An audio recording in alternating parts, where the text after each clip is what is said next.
This is a CBS News special report. I'm John Dickerson in New York. President Biden is delivering remarks from Cornwall, England, ahead of the start of the meeting of G7 nations. He's on the first leg of his first foreign trip since taking office, and he's expected to give more details on his plan to donate 500 million doses of Pfizer's COVID vaccine to the 92 what are called lower-income nations. The president is speaking, and here, let's go to him now. In addition, I'd like to point out that the greet from the British government has been exemplary.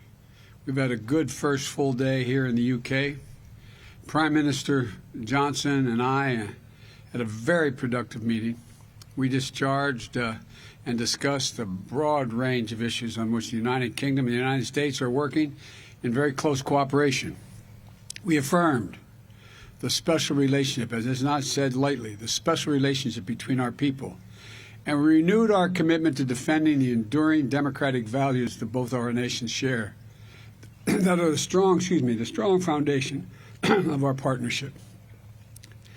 80 years ago, Prime Minister Winston Churchill and President Franklin Roosevelt signed an agreement known as the Atlantic Charter. It was a statement of first principles, a promise that the United Kingdom and the United States would meet the challenges of their age and they would meet it together. Today, we build on that commitment with a revitalized Atlantic Charter, updated to reaffirm that promise while speaking directly to the key challenges of this century: cybersecurity, emerging technologies, global health, and climate change. We discussed our common goals for driving ambitious global action to address the climate crisis. And the Climate Leaders Summit that I hosted in April was in part about helping drive forward the momentum toward the critical COP26 that the UK will host in Glasgow later this year. We talked about the shared sacrifices our service members have made, bravely serving side by side in Afghanistan for close to 20 years. The UK was with us from the start, as they always are, equally committed to rooting out the terrorist threat. And now we're coordinating our withdrawal together. And of course, we talked about how our two nations can together lead the global fight against COVID-19. That's been a major focus of the G7 under British leadership, particularly in focusing and coordinating our resources to help vaccinate the world. And tonight, I'm making an historic announcement regarding America's leadership in the fight against COVID-19. America knows firsthand the tragedies of this pandemic. We've had more people die in the United States than anywhere in the world. Nearly 600,000 of our fellow Americans, moms, dads, sons, daughters, brothers, sisters, grandparents. More deaths from COVID-19 in the United States than from World War I, World War II, the Vietnam War, and 9/11 combined. We know the tragedy. We also know the path to recovery. The United States has now vaccinated 64% of our adults with at least one shot. Just 4.5 months ago, we were at only 5% with one shot. It took a Herculean effort on the part of our government to manage one of the biggest and I would say most complicated logistical challenges in our history. It took the ingenuity of scientists, building on decades of research to develop a vaccine. It took the full capacity of American companies manufacturing and delivering the vaccines around the clock. And as a result, we have the lowest number of daily deaths since the first day of this pandemic. Our economy is rebounding. Our vaccination program has already saved tens of thousands of lives, with that count growing each day, and has allowed millions of Americans get back to living their lives. And from the beginning of my presidency, we've been clear-eyed that we need to attack this virus globally as well. This is about our responsibility, our humanitarian obligation to save as many lives as we can, and our responsibility to our values. We value the inherent dignity of all people. In times of trouble, Americans reach out to offer help and offer a helping hand. That's who we are. And when we see people hurting and suffering anywhere around the world, we seek to help as best we can. That's why under both Republican and Democratic presidents, the United States has made transformative commitments to bolster global health. Commitments under President Bush like PEPFAR, which changed the global fight against HIV/AIDS. And in this moment, our values call on us to do everything that we can to vaccinate the world against COVID-19. It's also in America's self-interest. As long as the virus rages elsewhere, there is a risk of new mutations that could threaten our people. We know that raging COVID-19 in other countries holds back global growth, raises instability, and weakens governments. And as we've seen in the United States, with evidence clear day by day, the key to reopening and growing economies is to vaccinate your people. Our vaccination program has helped the American economy begin to recover from the worst economic crisis in a century. Over 2 million new jobs created just in the last 4 months since I've become president. An historic decline in long-term unemployment. Businesses reopening, and a projected economic growth of 6.9%, the fastest in nearly 4 decades in America. Just as the American economy is recovering, it is in all of our interest to have the global economy begin to recover as well. And that won't happen unless we can get this pandemic under control worldwide.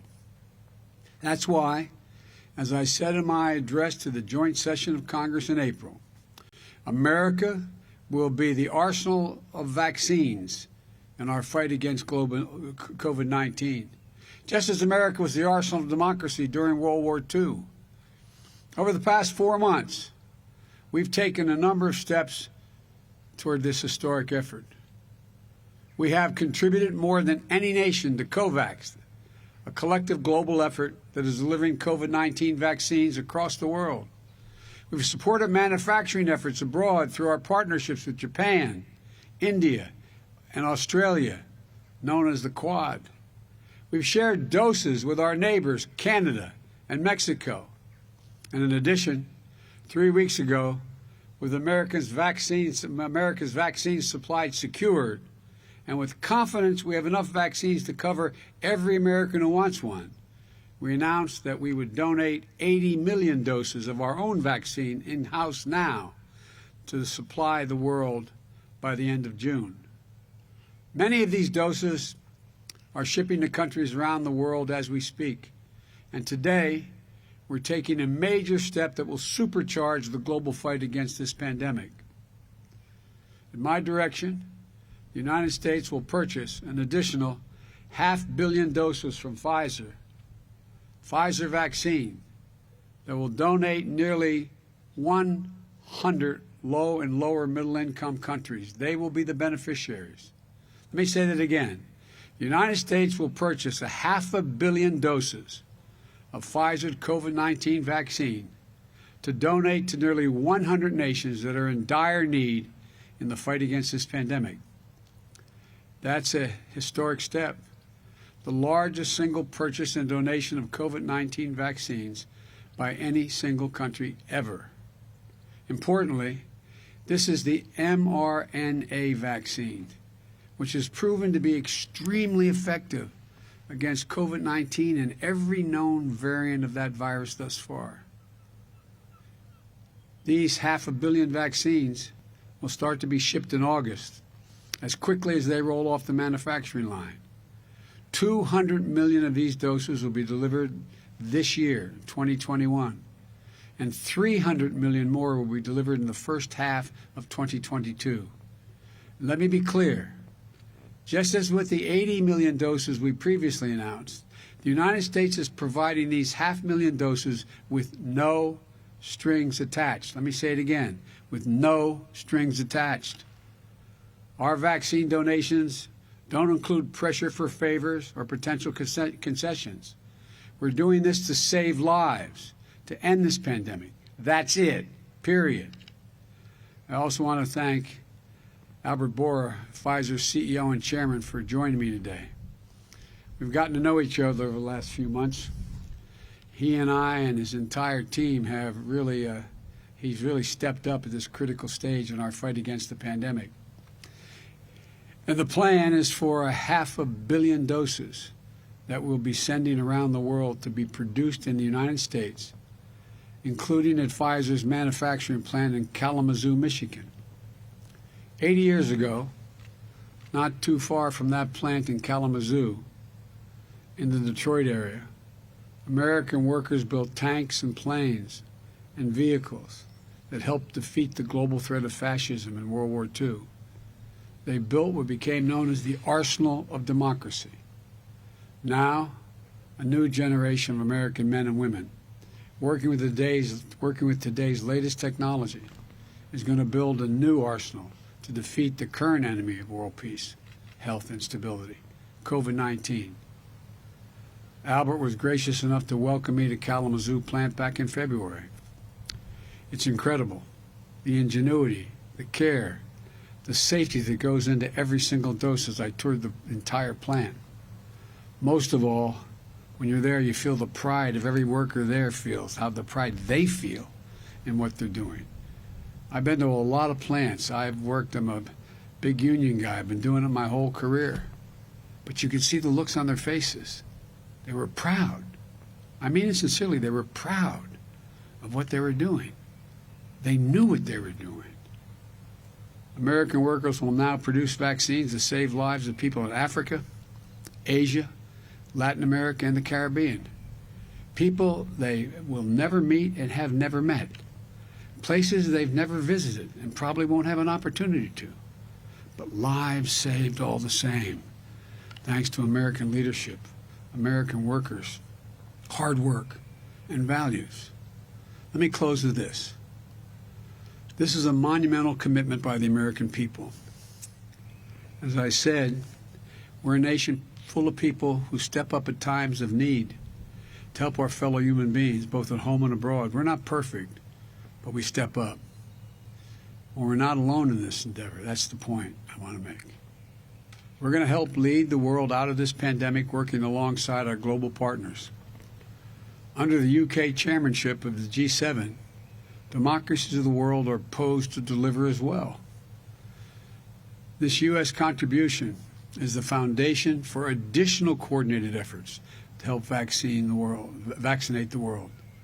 The British government, the Prime Minister, has led a strong campaign to get people vaccinated across the UK. And I'm grateful they're making their own generous donation. Tomorrow, the G7 nations will be announcing the full scope of our commitment, our meaning the G7. And I want to thank all of my G7 partners for stepping up to recognize our responsibility to meet the moment. I'm looking forward to working with my counterparts on these efforts in the coming days and much more. One final point I want to make clear. This is not the end of our efforts to fight COVID-19 or vaccinate the world.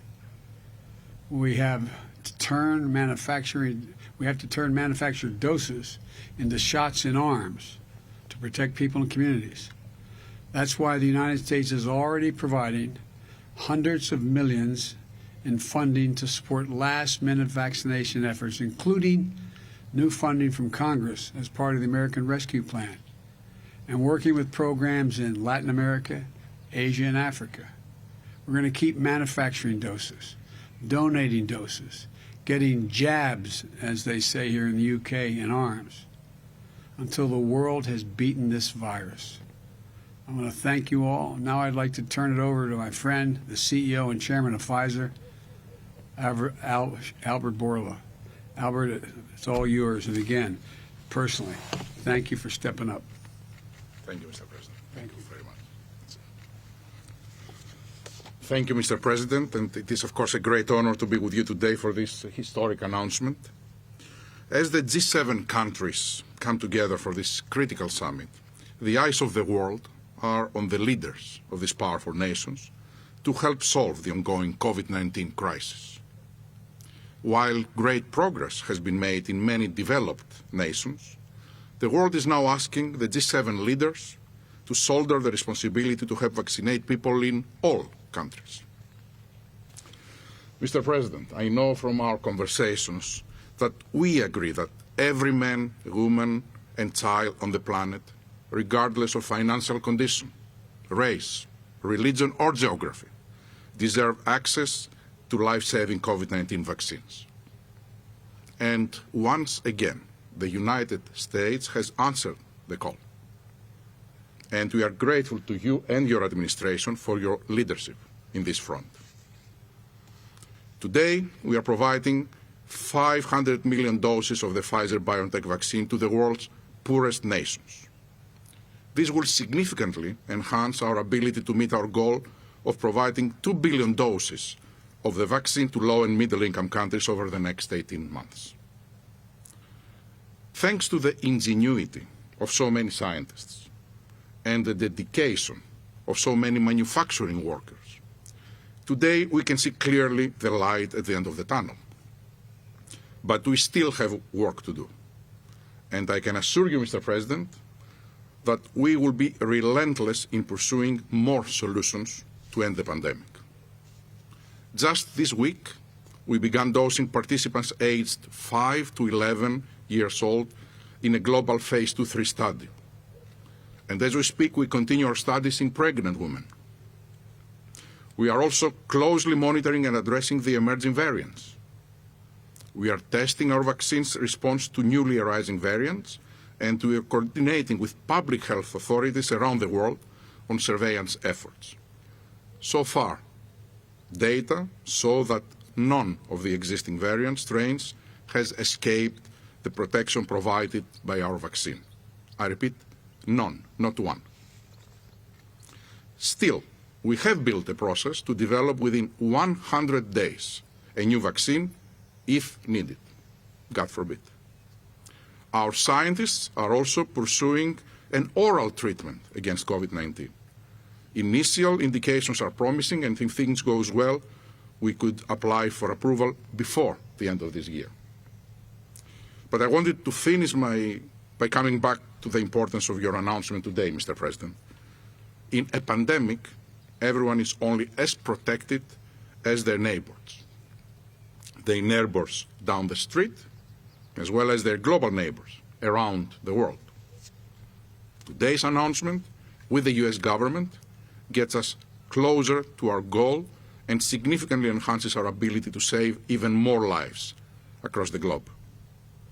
Mr. President, I want to thank you for your leadership, vision, and partnership. We look forward to continue to work with your administration to ensure that science wins the battle against COVID-19.